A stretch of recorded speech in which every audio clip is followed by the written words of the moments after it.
Assalamualaikum warahmatullahi wabarakatuh. Salam rahayu, rahayu, rahayu. Jumpa lagi dengan saya di channel Adi Seluler Tutorial. Di kesempatan kali ini ada servisan handphone yaitu tipe serinya Vivo Y12s. Kondisinya seperti ini teman-teman, yaitu kerusakan pada layar kaca touchscreen yang retaknya atau pecahnya sangat parah. Sedangkan untuk LCD-nya kita cek dulu apakah masih normal atau tidak teman-teman, dan juga fungsi dari touchscreen-nya. Setelah kita cek untuk LCD-nya itu masih tampil bagus, tidak ada bercak flek warna hitam atau garis ataupun kerusakan lainnya, dan juga fungsi layar touchscreen-nya bisa digunakan dengan sangat normal. Jadi tanpa harus kita mengganti LCD satu set apabila LCD dan touchscreen-nya masih bisa digunakan dengan normal. Jadi kita gunakan untuk penggantian kaca touchscreen-nya saja. Itu adalah spare part-nya yang akan saya gunakan, yaitu kaca touchscreen atau glass dan juga lem OK kering. Kita bongkar dulu untuk infonya. Dan kenapa saya tidak menggunakan kaca touchscreen yang sudah termasuk lem OK atau kaca touchscreen yang sudah satu set sama lem OK teman-teman. Tapi untuk di bagian spare part yang satu set kaca touchscreen yang termasuk lem OK itu stok saya ada, namun saya gunakan yang terpisah saja. Tujuannya untuk menghabiskan stok yang masih banyak di toko saya teman-teman. Jadi daripada tidak kepakai, saya gunakan spare part yang terpisah untuk menghabiskan stok. Oke, kita fokus untuk mengerjakannya. Kita akan membongkar dulu di bagian ini. Untuk LCD-nya masih bagus ya, jadi kita coba untuk membongkar dengan hati-hati. Dan LCD-nya tadi kita bongkar, untuk fleksibelnya kelihatan itu bekas gantian LCD yang KW atau LCD-nya ini sudah tidak orinya lagi. Oke, kita lanjut untuk menyiapkan yaitu solasi atau untuk melapisi di bagian kaca touchscreen yang retak. Tujuannya untuk menghindari resiko atau memperingan dari resiko saat kita proses membongkar LCD dari frame ya teman-teman. Dan kita panasi menggunakan alat separator, tujuannya untuk mempermudah pembongkaran. Oke, kita siapkan untuk alatnya, yaitu seperti mika tipis dan lantur.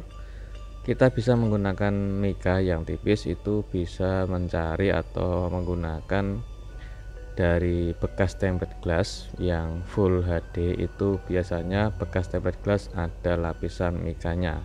Kita potong sesuai yang kita akan gunakan, secukupnya saja untuk mencari celah seperti ini. Yaitu kita cari celah untuk memasukkan ke bagian bawah LCD antara frame, dan untuk memasukkannya jangan terlalu dalam teman-teman. Dan hati-hati untuk proses pembongkaran agar LCD-nya tidak rusak. Oke, setelah kita selesai membongkar LCD dari frame, kalau saran saya bisa dites terlebih dahulu untuk mengetahui layar LCD-nya itu masih bagus atau tidak. Setelah LCD-nya kita tes masih bagus, dan kita panasi menggunakan alat separator sambil kita siapkan untuk kawat pemisah. Untuk kawat pemisahnya saya menggunakan ukuran 0,03 mili. Oke, kita lanjut untuk memisahkan kaca touchscreen dari LCD-nya dengan cara kita masukkan celah atau kita cari celah untuk masukkan kawat pemisahnya antara LCD sama kaca touchscreen sambil kita tekan ke bawah dan kita gesek. Tujuannya untuk menghindari risiko agar lapisan polaris tidak rusak teman-teman. Oke, pelan-pelan setelah kita selesai melepas kaca touchscreen-nya, kita angkat LCD dari kaca touchscreen.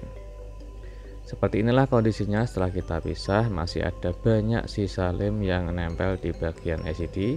Dan selanjutnya kita tes untuk mengetahui layar LCD dan juga fungsi dari touchscreen-nya. Alhamdulillah LCD-nya ini masih bersih, dan touchscreen-nya juga masih bisa digunakan dengan normal.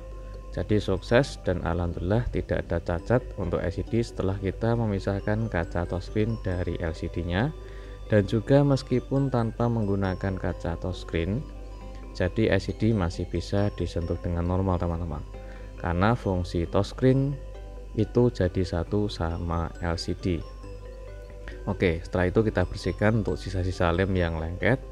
Bisa menggunakan seperti pinset yang seperti saya pakai, atau bisa menggunakan alat gulung dinamo untuk mempercepat proses pengerjaan.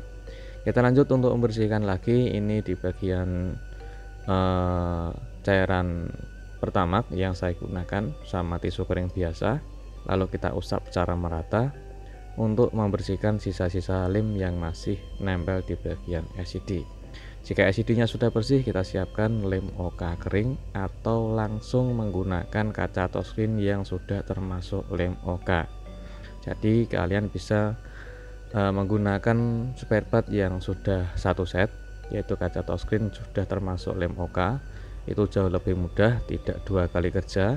Kalau untuk proses yang menggunakan spare part terpisah seperti saya ini, menggunakan lem OK kering sendiri dan juga menggunakan kaca touchscreen sendiri. Untuk tingkat kenyamanan atau bagian yang mudah untuk penggantian kaca touchscreen, kalau menurut saya sarankan menggunakan kaca touchscreen yang sudah termasuk lem OK kering.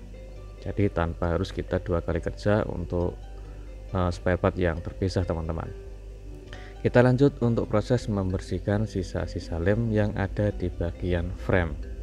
Setelah sisa-sisa lem yang ada di bagian frame sudah kita bersihkan, kita lanjut untuk LCD-nya kita presisikan ke bagian frame-nya dulu, dan kita lanjut untuk siapkan kaca touchscreen-nya.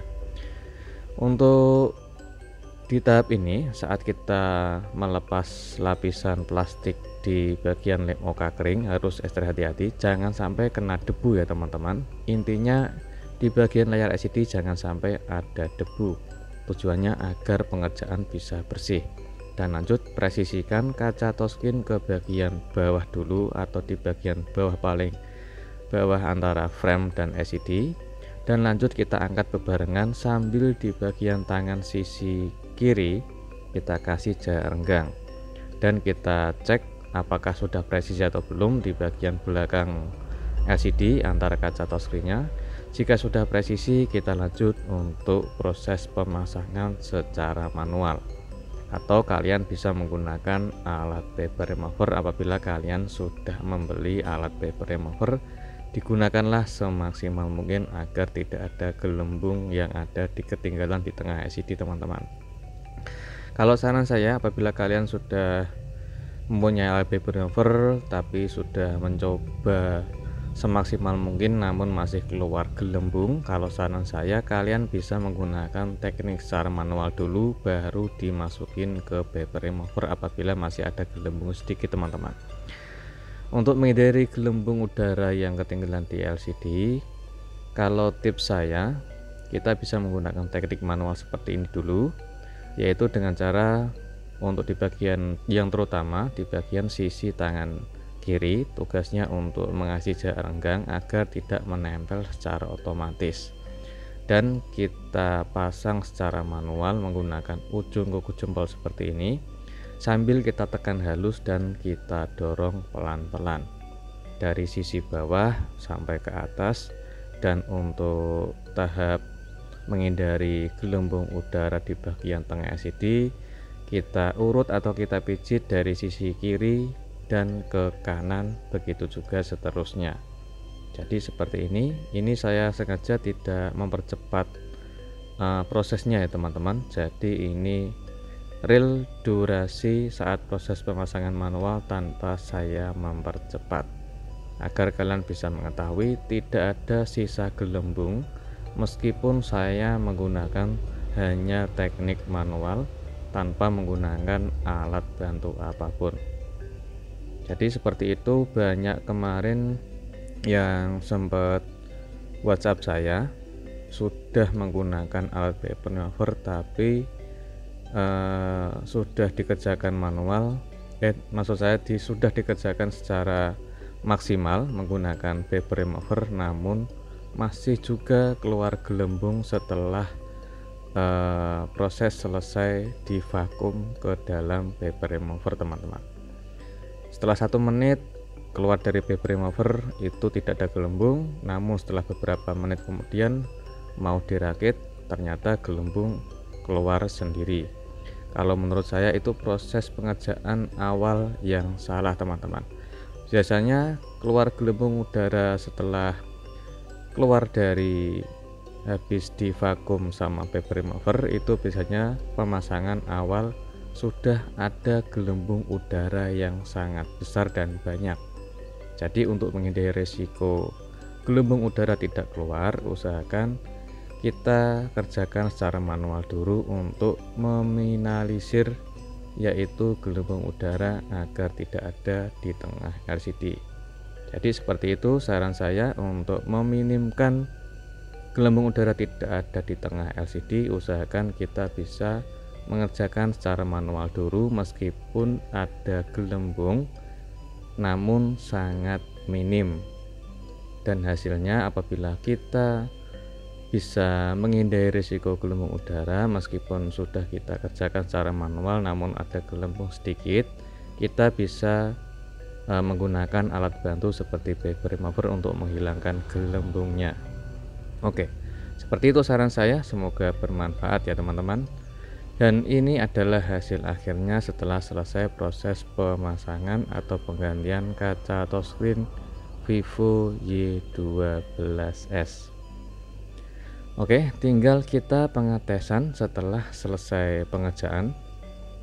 Kita cek untuk kualitas LCD serta fungsi dari touchscreen-nya.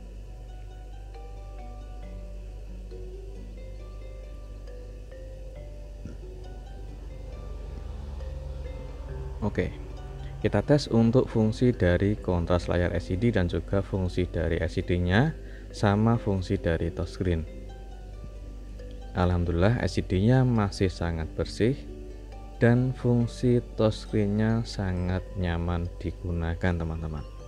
Jadi alhamdulillah sudah sukses untuk pengerjaannya, hasilnya maksimal tanpa ada sisa gelembung sekali.